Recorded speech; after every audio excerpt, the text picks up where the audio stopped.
Today what we're going to do is take off the 4-inch Rotofab cold air intake that's currently on the car. And we're also going to take off the factory 87 mil throttle body. And the reason we're doing that is I got some other upgrades planned, and we're just going to kind of trial fit everything here today. So starting with the Kaytech 103 throttle body that I have. Also, to replace that 4-inch Rotofab will be the 5-inch Big Gulp Series Rotofab. So take advantage of the ported Lingenfelter snout that's already on the car. Just get her breathing a little better. So when I do that, I'll take a good measurement and see what all needs to be done. If I have to pull the snout off and do any opening up at all of the snout. But it is already ported from Lingenfelter, so it should be pretty close. So we're going to start with that.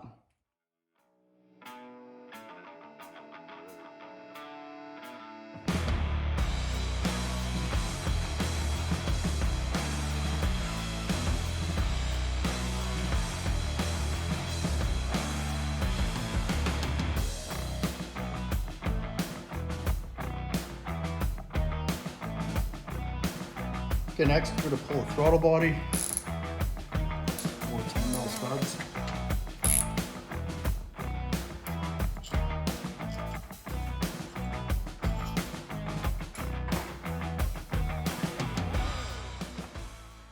There you can kind of see if I can get a better shot here of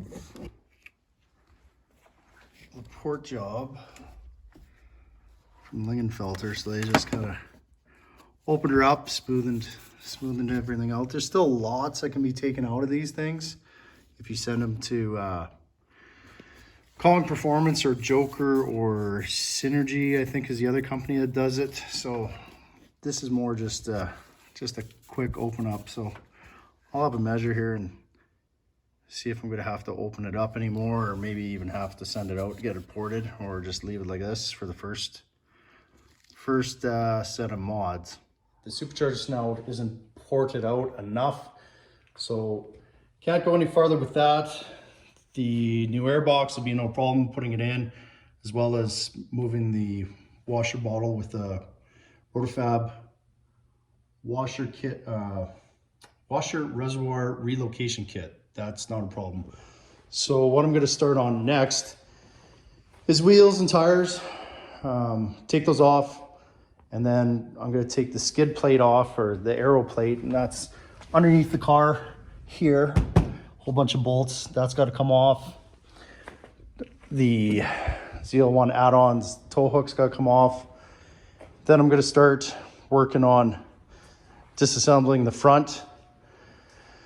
And then getting ready to start draining the coolant and everything so that I could start removing the belts, the blower, kind of the top end, because I am going to be doing a cam swap here and changing the heads out for the Lingenfelter ported heads as well.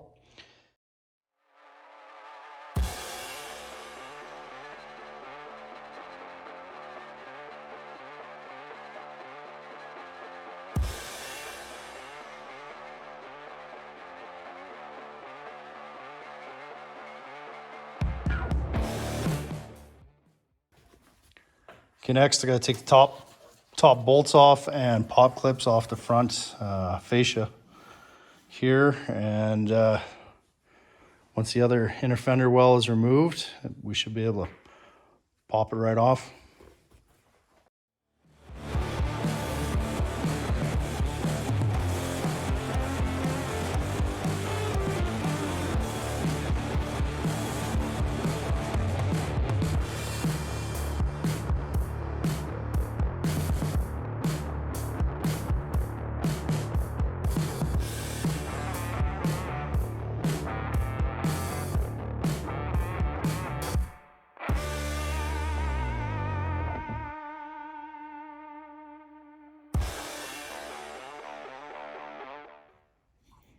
The front fascia is off. It wasn't too bad. There's a couple bolts that were just a damn bugger, and they were the bolts here that hold the frame to the side marker light. It supports here. There's three bolts that go up here along the fascia. They're pretty easy.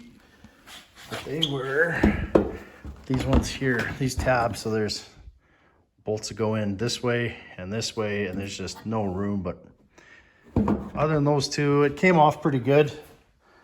I was just careful, making sure not to scratch anything. So next thing we could do is start pulling off the crash bar, take off my tow hook adapter that runs through the crash bar, and drain the rad. Get ready to get that out of the way as well.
So what I'm gonna do next is take the supercharger hat off so I can get it out of the way, and then get the manifold bolts that are underneath the supercharger lid.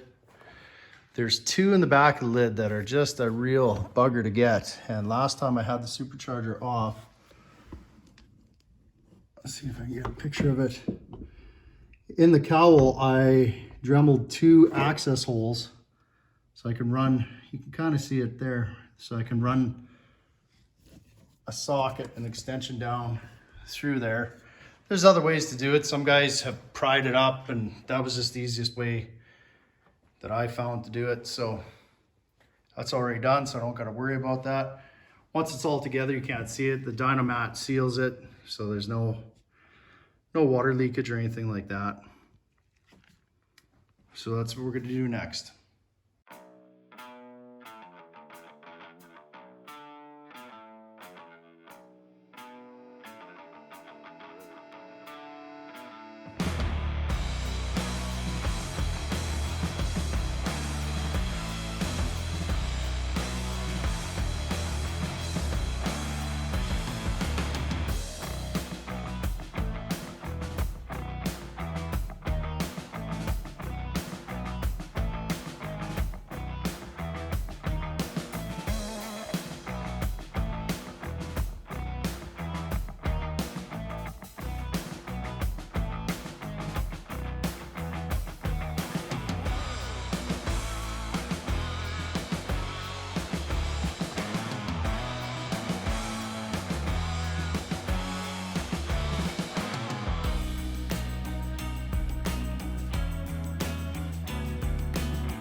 Okay, so after much more grinding and polishing, I got the transition really nice and smooth going into the supercharger snout. So should have no problem clearing the 103 Kaytech.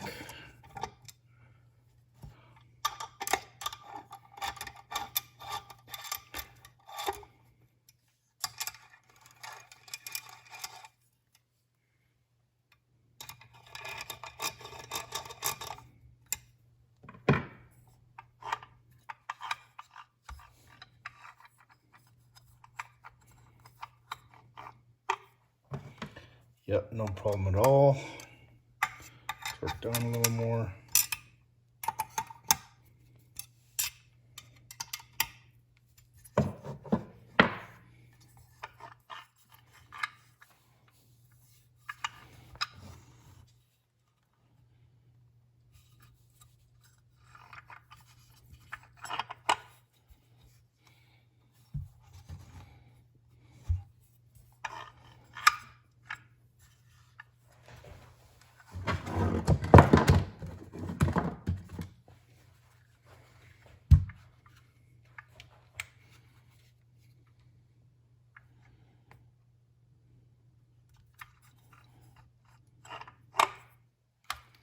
Perfect. So next I'll have a look at the supercharger, see if I need to clean anything up on the case. So here we are with the supercharger case. I have cleaned it up, just kind of deburred it. The casting was really rough on my supercharger, so I just took some sandpaper rolls and die grinder. Just didn't take much for material off, just smoothed everything out. There was a lot of really bad casting flash, especially along here where the access for the fuel injectors are and bolts. So also did a little bit of the runners, just cleaned it up. So it's done. So the next thing I'm gonna do, I actually forgot to film it, but I already took off the intake gaskets. So these are brand new ones, but they are held on with rivets. So I drilled the rivets out so that I could remove the gaskets, the old gaskets. These are the new ones that I got from GM. Cleaned up all the surfaces, cleaned everything with brake clean. Everything's good to go and clean. So that'll be next to install them. But the first thing we're gonna do is change the oil in the actual supercharger itself. So back here is a drain for the gears for the supercharger rotors. So we're just going to open that up and drain it out. According to GM, it's 5.1 ounces for the gear case. I got that as well from GM, so I'm going to pull the plug, drain it, and then fill her up.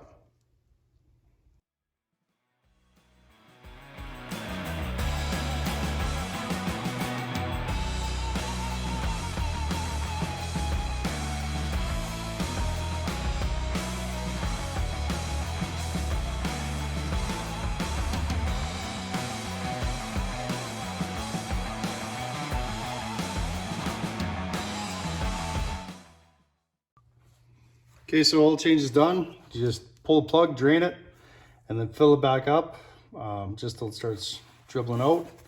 Just kind of like changing the oil on a diff on a car.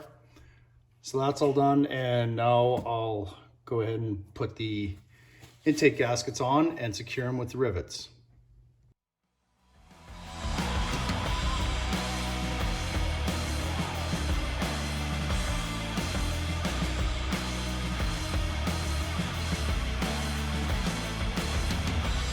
Okay, gaskets are installed, secured with some rivets. The rivets do come with the new gasket from GM, so you don't got to worry about running out and trying to find the right rivets. So the next thing I'm going to do is put the supercharger snout on. I cleaned up all my mating surfaces. So I have hand ported this, cleaned it up. This is now set up for a 103 clearance for the 103 throttle body, Kaytech throttle body I'm going to be putting on it. This was originally a Lingenfelter ported supercharger snout, but I removed a ton of material from this, so should flow pretty darn good. Polished it all up, so should be good. So because I clearanced it for the 203 throttle, or 103, pardon me, throttle body, there's no longer an O-ring that fits in here. So this will have to be silicone gasket on here. And the stuff that I've been using is the Right Stuff by Permatex. This stuff is amazing once it's set up. As long as your surfaces are clean, I've never had anything I've used with that leak. Also, from the body to the snout itself is got to be gasket or gasket maker material, just the silicone, Right Stuff silicone, and that's how it comes from GM too, is just sealant on here, so that's no big deal. And then I'm going to put sealant on here. Then I'm going to torque up the throttle, or torque up the body to the case. I'll put the throttle body on and torque everything to spec, and I'll be putting the bypass valve back on and setting it up as per GM specs that I have in my manual.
Okay, so supercharger is back together.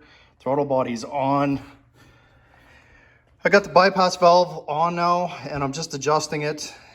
So the GM manual says to set it so it just touches and then give it 1/4 turn. And that is so that your bypass valve, let's see if we can focus, doesn't pressure lock. So I have a light on the inside of the throttle body so you can see.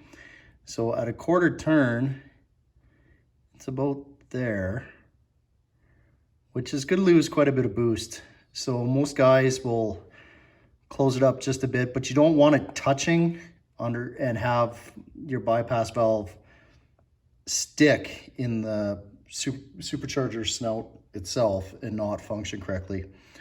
So it is still free, it's not jammed up or touching. So I have about 1/8 of a turn on the adjuster screw right there. So she's all set up, she's all done.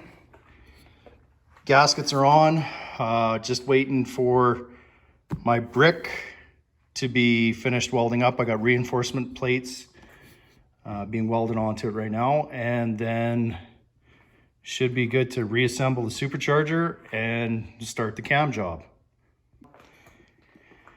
So what do we got left? We got water pump, pulley, balancer, that's all gonna come off. Front timing chain cover. I'm gonna be upgrading the timing chain to C5R timing chain and I'm going to be putting in a new oil pump.